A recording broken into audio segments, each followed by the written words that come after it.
ఆకాశమందు సింహాసనాసనుడైన దేవాది దేవునికి నా హృదయపూర్వక వందనములు, స్తుతులు, స్తోత్రములు సమర్పించుకుంటున్నాను. అందరికీ శుభోదయం. ఇది నా మహోన్నతుడైన దేవాది దేవుడు నీ కొరకు సిద్ధపరిచిన వాక్కు. మరియు యెహోషువ, రేపు యెహోవా మీ మధ్య అద్భుత కార్యములను చేయును గనుక మిమ్మును మీరు పరిశుద్ధపరచుకొనుడని జనులకు ఆజ్ఞ ఇచ్చెను. దేవుని నామమునకు మహిమ కలుగునుగాక. ఈ మాటలు యెహోషువ గ్రంథము 3వ అధ్యాయము 5వ వచనములో వ్రాయబడి ఉన్నవండి. ప్రియమైన నేస్తమా, నీ దేవాది దేవుడి దినాన నీ కొరకు సిద్ధపరిచిన వాక్కు ఏమై ఉన్నది అనగా, రేపు యెహోవా మీ మధ్య అద్భుత కార్యములను చేయును గనుక మిమ్మును మీరు పరిశుద్ధ పరచుకొనుడి. దేవుని నామమునకు మహిమ కలుగునుగాక.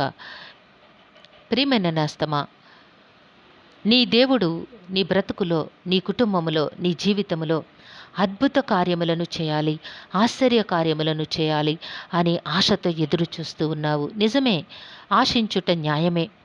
అయితే దేవుడు తన కార్యములు నీ బ్రతుకులో నెరవేర్చాలి అంటే నీవు ఎట్టి రీతిగా ఉండవలను నీ దేవుడు నీకు ప్రకటన చేస్తూ ఉన్నారు. నిన్ను నీవు పరిశుద్ధపరచుకోవాలి. దేవునికి అనుకూలమైన, శ్రేష్టమైన, యోగ్యమైన పాత్రగా నిన్ను నీవు కనుపరుచుకొనవలను. నీలో దేవునికి హేయమైన కార్యములు, ఆలోచనలు, క్రియలు ఏవైతే ఉన్నవో వాటన్నిటినీ కూడా నీవు విడిచిపెట్టవలను. వాటిని గనుక నీవు దూరము చేసుకోగలిగినట్లయితే, నీ ఆలోచన విధానము మార్చుకున్నట్లయితే దేవుని కార్యములను నీవు తప్పక పొందుకుంటావు.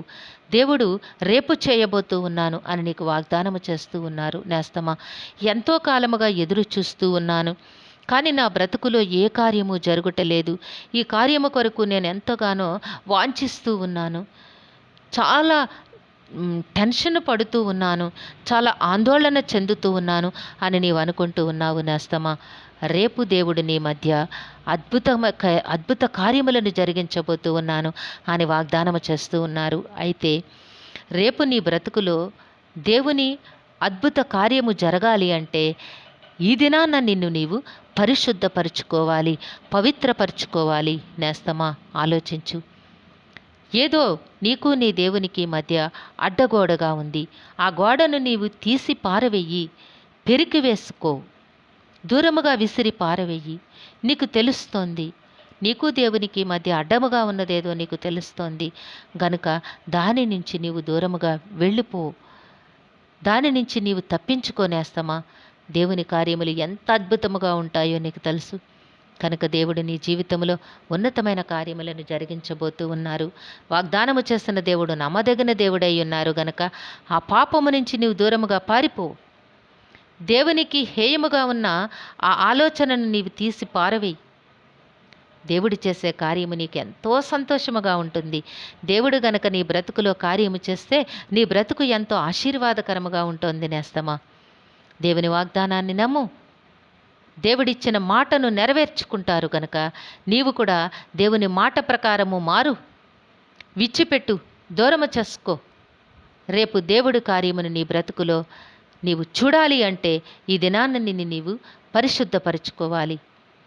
దేవుడు నీకట్టి కృపను అనుగ్రహించి దేవుని అద్భుత కార్యములు నీ బ్రతుకులో నెరవేర్చునుగాక, జరిగించునుగాక. దేవుడు నిన్ను దీవించి ఆశీర్వదించునుగాక. ప్రార్థన చేసుకుందాము.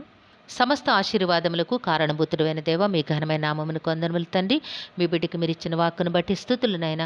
ఏ బిడ్డకైతే ఈ వాక్కును వినిపించి ఉన్నారో ఆ బిడ్డ జీవితంలో మీ అద్భుత కార్యములు జరిగించండి తండ్రి. నాయన ఆ బిడ్డ తండ్రి నాయన తనలో ఉన్న ప్రతి విధమైన హేయ కార్యములను నాయన విడిచిపెట్టి మీ నుంచి ఉన్నతమైన విజయములు పొందుకునే యోగ్యత ప్రసాదించమని మీ కాలు పట్టి వేడుకుంటూ ఉన్నాము. ఈ దినము పుట్టినరోజు, వివాహ దినమోత్సవంలో జరుపుకొంచిన బిడ్డలందరికీ మీ ఆశీస్సులు, దీర్ఘాయుష్ను అనుగ్రహించి మీ కృపలో జీవింప చేయండి నాయన. మా ప్రియులందరి కుటుంబాల్లో కూడా మీరు అద్భుత కార్యములు జరిగించండి తండ్రి. మేలులు చేయండి నాయన. సంతోషముతో ప్రతి హృదయమును తృప్తిపరిచి మీ నామమునకు మహిమకరంగా జీవింపచేయండి తండ్రి.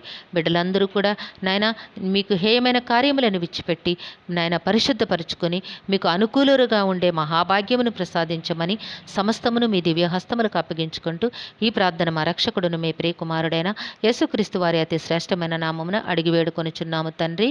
ఆమెన్. సర్వకృపానిధికి దేవుడు మీ కుటుంబ జీవితంలో ఉన్నతమైన ఆశీర్వాదములు అనుగ్రహించి మిమ్మను ఆయన నామ మహిమ కొరకు జీవింపచేయునుగాక. Amen, amen, amen.